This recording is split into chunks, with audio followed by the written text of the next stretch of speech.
Hello again, everybody, and welcome to yet another edition of Friday Night Lights. You'll hear from Mike Fenner later on in the show, but for now, we'll turn our attention to the red-hot Erie SeaWolves. The Howlers have already won 17 games in the month of May, and after sweeping yesterday's doubleheader against the Fightin' Phils, they look to tack on a couple more before the calendar flips to June. Let's go to First Energy Stadium in Reading for the fourth of 6 between the SeaWolves and the Fightin' Phils. First inning here, Tyrone Lorenzo with a line drive into right field for a base hit. Max Anderson comes in to score, and the SeaWolves take an early 1-0 lead. In the second, game tied at 1, but Trey Cruz comes through with a base hit to center. Roberto Campos rounding third. He will score standing up. That makes it 2-1 SeaWolves. Reading, though, would take the lead in the third with a 2-run homer, but in the fourth, Eduardo Valencia throws the counterpunch. He rips this one up the middle. Roberto Campos moving on the pitch. It's bobbled out in the outfield, and that'll allow Campos to score from first base. The SeaWolves tie the game at 3. Later in the inning, a wild pitch goes to the backstop here. That'll allow Valencia to trot home for the go-ahead run. And just like that, Erie leads it 4-3, but Reading would rally in the bottom of the ninth. Bases loaded for Hendry Mendez, sends a high fly ball into right field's corner. Justice Bigby makes the catch in foul territory. An interesting decision given the situation. It allows Cade Fergus to score on the sac fly and tie the game. On the very next play, the pitch is thrown to the backstop. Luis Verdugo is safe at the plate, and the SeaWolves lose one of the wackier games you'll see all year long in walk-off fashion. Final score, 5-4. To the big leagues, the Guardians taking on the Angels tonight at Progressive Field. Second inning, Mike Trout in his return from the IL smokes a liner to third, but Jose Ramirez with the quick reaction to make the catch for the out. Later in the inning, Joe Adell with a base hit into right field. That'll drop in for a base hit. One run comes in to score, and it's 1-0 Angels. In the seventh, Jorge Soler with a blooper here in the shallow center.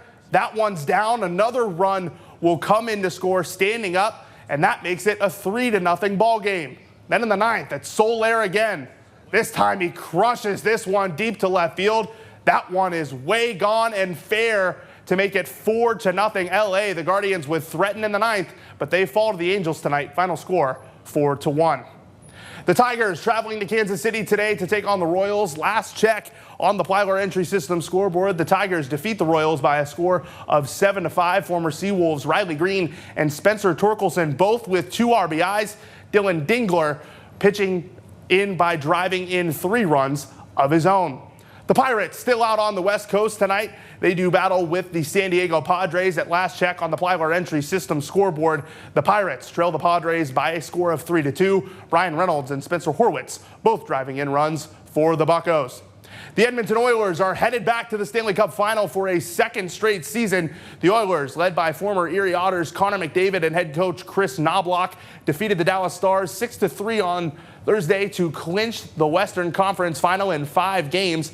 The victory sets up a rematch with the Florida Panthers in the final. Last year, Edmonton fell to Florida in 7 games, despite McDavid taking home the Conn Smythe Trophy as the most valuable player in the Stanley Cup playoffs. Game 1 for the 2025 Stanley Cup Final is set for June 4th in Edmonton.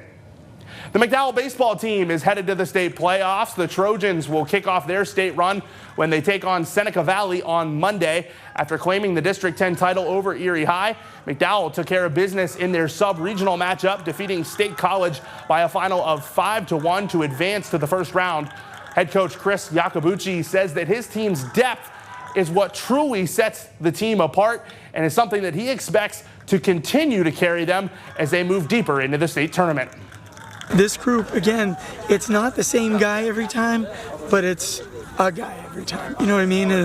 It's just, it's so great, you know, to show up and we get another, 5 days of practice. So, it's being around this group. It's a fun group to coach. It's a fun group to be around. They're good kids. They're good players. Our chemistry is unmatched. I think we have some of the best chemistry out of any teams around here. I think that we all connect really well and we all support each other, throughout the season. It's a long season, so supporting each other is huge.